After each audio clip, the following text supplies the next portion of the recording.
This is Rick. Today he found himself in the desert. No, not on a safari. I just wanted to see how long he'd last where there's no shade. The air temperature is 49 degrees. The sand surface is around 70. Rick wears light clothes with a backpack. Inside, a reflective blanket, a plastic water bottle, a solar panel, and a homemade condenser.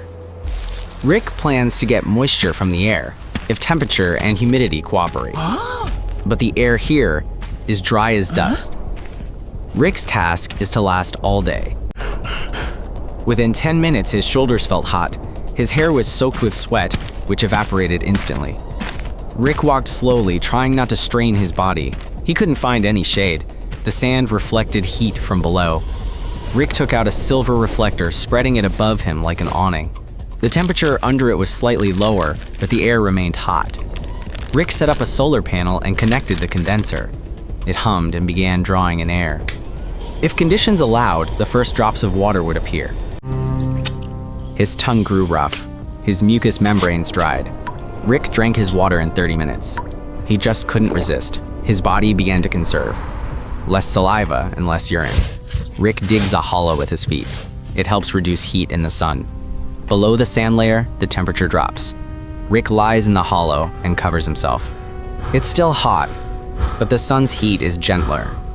Sweat still forms, but it doesn't evaporate instantly. He feels heavy, his pulse quickens, his chest starts to ache. Almost no water enters his body. Thirst becomes unbearable. Rick urinates into a bottle, then sniffs it. There's almost no smell. His body is shutting down non-essentials. He takes a sip. The liquid is warm, salty, with a bitter aftertaste. It's not deadly, but there's too much salt in it. His kidneys will work hard. His body will lose even more water. Rick takes another sip and puts the bottle aside. This doesn't help at all. Rick loses moisture through sweat, breath, and mucous membranes. This happens constantly. The condenser works, but has yielded no drops. Rick buries it below the sand to cool the air intake. 15 minutes later, a click. Drops form in the filter. Rick holds a lid to it and waits.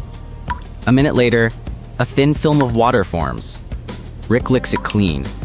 The condenser keeps pulling air. The panel holds its charge. Rick remains in the pit, waiting. The sun climbs higher. Its rays penetrate even thin fabric. Moisture on his back acts like a lens, intensifying the burn.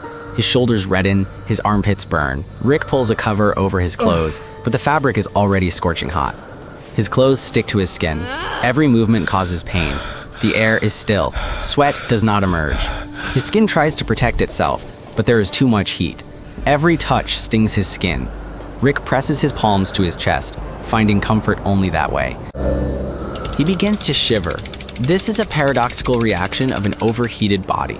His body temperature is near 40 degrees, but his brain senses cold. Rick curls up in the pit, covered in goosebumps. His body shuts down surface vessels to protect its core. His teeth begin to chatter. It is 50 degrees in the desert, yet Rick is freezing. He pulls the blanket closer, pressing it to his neck. Around him is only bright light and heat. Rick tries to stand. He falls. First his leg fails him, then his fingers. These are cramps. Muscles clench uncontrollably. His stomach pulls down. Rick writhes. He clenches his fists. Sodium loss, dehydration, and heat are a perfect mix for spasms.